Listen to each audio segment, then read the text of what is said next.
भारत के सभी दर्शकों का अपना अखंड भारत चैनल पर स्वागत है। आप सभी का स्वागत ही स्वागत। आइए, आज का विषय है भारत में रंगमंच कला। भारत में रंगमंच कला के बारे में। तो भारत में रंगमंच कला महत्वपूर्ण तथ्य, महत्वपूर्ण पॉइंट, टॉपिक है, स्मरणीय तथ्य। पॉइंट के माध्यम से यहाँ पे कवर किया जाएगा और कुछ चित्र भी प्रस्तुत किया जाएगा। आइए शुरू करते हैं इस वीडियो को। भारत में रंगमंच कला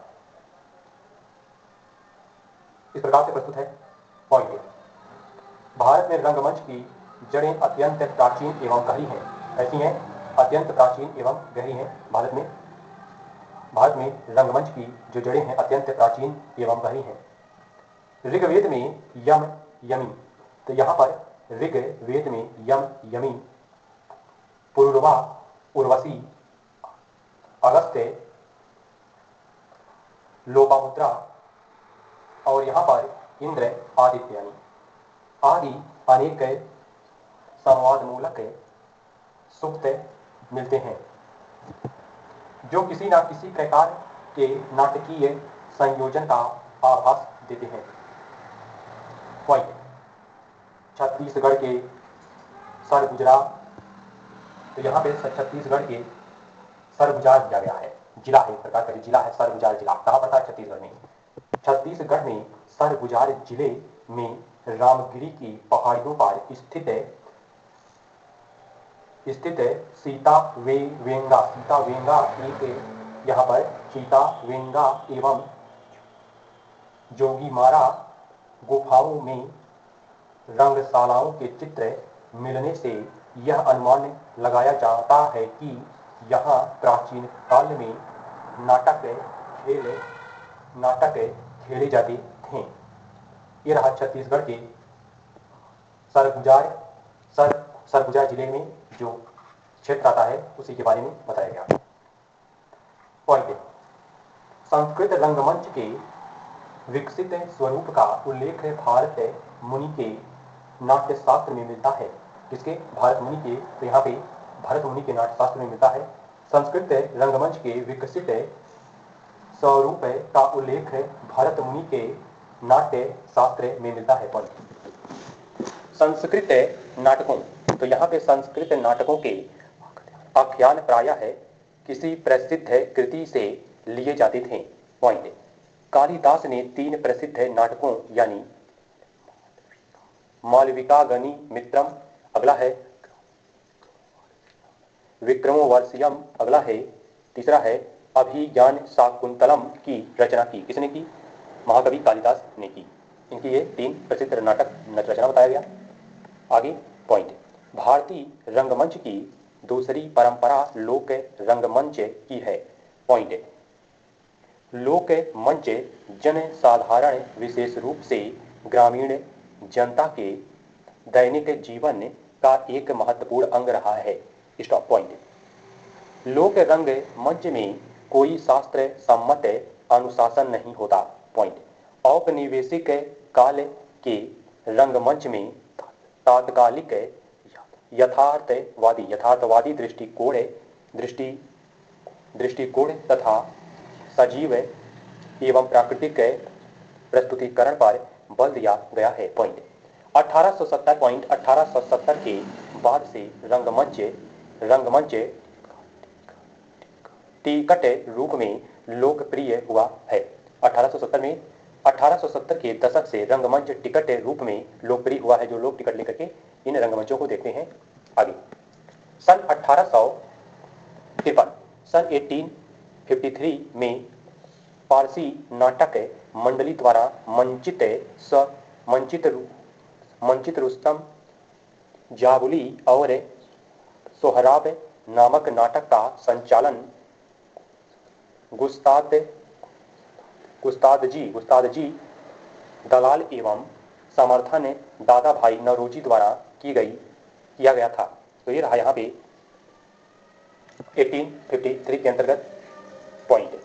आगे पॉइंट: भारतीय रंगमंच में पहली बार भारतेंदु हरिश्चंद्र ने विविध, तो यहां से फिर से पढ़ते हैं, इसको बताते हैं, रिपीट करते हैं एक बार। भारतीय रंगमंच में पहली बार भारतेंदु हरिश्चंद्र ने विधिवत तरीके से साहित्यकार रंगमंच की स्थापना का प्रयास किया। पॉइंट, भारतीय जन नाट्य संघ की स्थापना सन 1943 ईस्वी में भारतीय स्वतंत्रता आंदोलन के दौर में जन्मे वामपंथी आंदोलन के दौरान यहाँ पे हुई थी।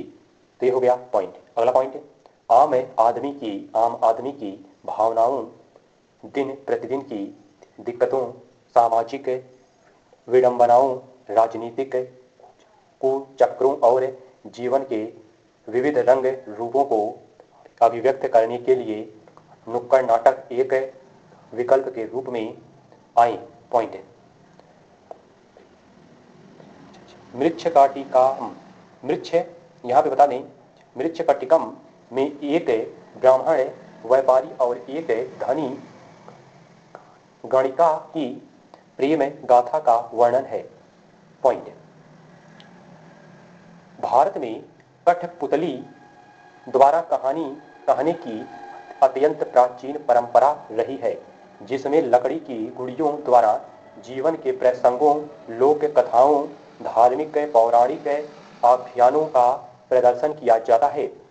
हड़प्पा सभ्यता में पॉइंट, हड़प्पा सभ्यता में सिर से अलग तो यहाँ पे रिपीट करते हैं फिर से एक बार। हड़प्पा सभ्यता में सिर से अलग हो सकने वाले बैल और ऊपर खिसकने वाले टेराकोटा बंदर के साक्ष्य मिले हैं, जो एक प्रकार से कठपुतली कला का ही प्रतिनिधित्व करते हैं। अगला पॉइंट, सर्कस के बारे में। सर्कस की शुरुआत 1768 सर्कस की शुरुआत 1768 में फिलिप एस्ले द्वारा लंदन में की गई थी। सर्कस के बारे में। अगला पॉइंट, भारत में सर्कस की शुरुआत सन 1880 में ग्रेट इंडियन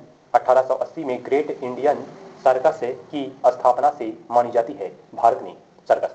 अगला स्टेप, केरल के प्राचीन मार्शल आर्ट कला रिपार्टेटिव और जिम्नास्ट के प्रशिक्षक कन्नन ने 1901 में सर्कस के कलाकारों को प्रशिक्षण देने के लिए कोल्लम में एक स्कूल की स्थापना की, केरल के अंतर्गत। आगे पॉइंट, सर्कस के प्रति अपने अभूतपूर्व योगदान और प्रेम के लिए केलेरी कुन्हिकन्नन को भारतीय सर्कस के पिता के तौर पर याद किया जाता है। यह हो गया सर्कस का पॉइंट। अगला पॉइंट, विष्णुदास भावे और अन्ना साहब किर्लोस्कर ने मराठी रंगमंच का विकास किया। पॉइंट, विजय तेंदुलकर के प्रसिद्ध नाटकों के बाद ही मराठी रंगमंच को उसकी वास्तविक कला पहचान मिली। आगे उनके नाटकों में साखाराम बाइंडर और घासीराम कोतवाल और कन्यादान एवं कमला और कोर्ट चालू आगे विशेष रूप से उल्लेखनीय नाट्य है। तो ये रहा विजय तेंदुलकर का प्रसिद्ध नाट्य के बारे में पॉइंट। प्रख्यात नाटककार, अभिनेता व निर्देशक गिरीश कन्नड़ यहाँ पर रंगमंच का जाना पहचाना नाम है। उनके नाटक तुगलक और यहाँ पर याती नाटक है और नाटक है कलिंग नाटक है आदि बेहद लोकप्रिय हुए व उनका विभिन्न भाषाओं में अनुवाद और मंचन भी हुआ है। यह रहा प्रख्यात नाटककार, अभिनेता व निर्देशक गिरीश कन्नड़ के बारे में रंगमंच के ऊपर रहा। आगे पॉइंट है कि चलिए, हिंदी रंगमंच का आरंभ है विद्या, यहाँ पे हिंदी रंगमंच का आरंभ है विद्या विलाप नाटक से माना जाता है, परंतु हिंदी रंगमंच का वास्तविक उत्थान भारतेंदु हरिश्चंद्र के आगमन के बाद ही हुआ। सत्य हरिश्चंद्र भारत दुर्दशा इनका नाटक है, और अंधेर नगरी उनके द्वारा रचित प्रसिद्ध नाटक है।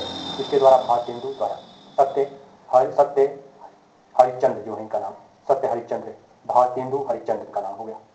आगे पॉइंट है, राष्ट्रीय चेतना से ओत प्रोत जयशंकर प्रसाद ने कल्याणी स्कंदगुप्त और चंद्रगुप्त और अजात शत्रु और ध्रुव स्वामिनी एवं विशाखा दत्त आदि नाटक लिखे थे। जयशंकर की नाट्य है। आगे पॉइंट है, रतन थियम का नाम है। रतन थियम ने अपनी नाटकीय प्रस्तुतियों में या थांगटा नामक मार्शल आर्ट्स का प्रयोग किया है। तो हो गया रतन थियम ने इनका एक नाट्य शास्त्र बताया। इस प्रकार से यहाँ पर पॉइंट बताया गया, और एक पॉइंट जो यहाँ पे बताया गया है यह परीक्षाओं से संबंधित है, इसमें से क्वेश्चन भी बन सकता है, टॉपिक भी है, और एमसीक्यू तो बनेगा ही बनेगा। तो ये रहा यहाँ पर महत्वपूर्ण तथ्य, स्मरणीय तथ्य के बारे में महत्वपूर्ण तथ्य। इस प्रकार से यहाँ पे भारत में रंगमंच कला के बारे में महत्वपूर्ण पॉइंट बताया गया। मिलेंगे अगले वीडियो में अगली जानकारी के साथ, तब तक के लिए जय हिंद, जय भारत।